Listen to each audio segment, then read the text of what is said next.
गोरखपुर में मुख्यमंत्री योगी आदित्यनाथ ने दीनदयाल उपाध्याय गोरखपुर विश्वविद्यालय के दीक्षा भवन में हिंदी दिवस के अवसर पर समरस समाज के निर्माण में नाथ पंथ का अवदान विषय पर आयोजित 2 दिवसीय राष्ट्रीय संगोष्ठी का शुभारंभ किया।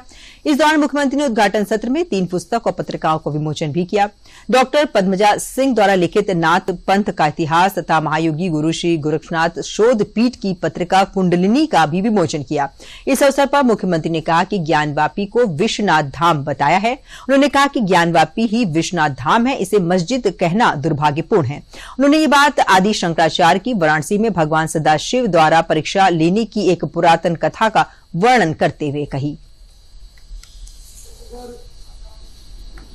जब अपने अद्वैत ज्ञान से परिपूर्ण होकर के आगे की साधना के लिए वे काशी में आए,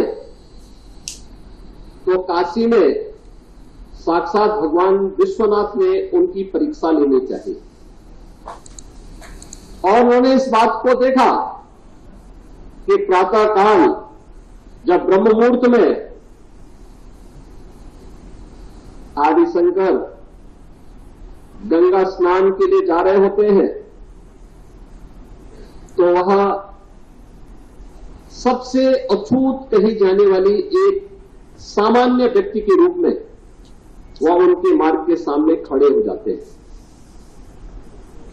तो स्वाभाविक रूप से आदिशंकर के मुंह से निकलता है, हटो, मेरे मार्ग से हटो।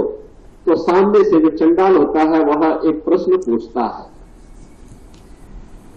कि आप तो अपने आप को अद्वैत ज्ञान के मर्मज्ञ मानते हैं, आप किसको हटाना चाहते हैं? आपका ज्ञान क्या इस भौतिक काया को देख रही है, इस भौतिक काया के अंदर बसे हुए ब्रह्म को देख रही है? अगर ब्रह्म सत्य है तो जो ब्रह्म आपके अंदर है वही मेरे अंदर भी है। और इस ब्रह्म सत्य को जान करके अगर आप इस ब्रह्म को ठुकरा रहे हैं, इसका मतलब आपका ये ज्ञान सत्य नहीं है। तो वे भौचक थे, एक चंडाल के मुंह से इस प्रकार की बात। उन्होंने कहा कि आप कौन हैं, मैं जानना चाहता हूं। उन्होंने कहा कि जिस ज्ञान व्यापी की साधना के लिए, दुर्भाग्य से वो ज्ञान व्यापी आज लोग उसको दूसरे शब्दों में मस्जिद कहते हैं, लेकिन वो ज्ञान व्यापी साक्षात विश्वनाथ ही है। जिस ज्ञान व्यापी की उपासना के लिए आप केरल से चल करके यहां आए हैं, मैं उसका साक्षात स्वरूप विश्वनाथ हूं। तो वह उनके सामने नतमस्तक होते हैं और उन्हें इस बात का पश्चाताप होता है कि नहीं, ये जो भौतिक अस्पृश्यता है यह न केवल साधना के मार्ग का सबसे बड़ी बाधा है, बल्कि राष्ट्रीय एकता और अखंडता की भी सबसे बड़ी बाधा है। और इस बड़ी बाधा को अगर हमारे समाज ने समझा होता तो देश कभी गुलाम नहीं होता।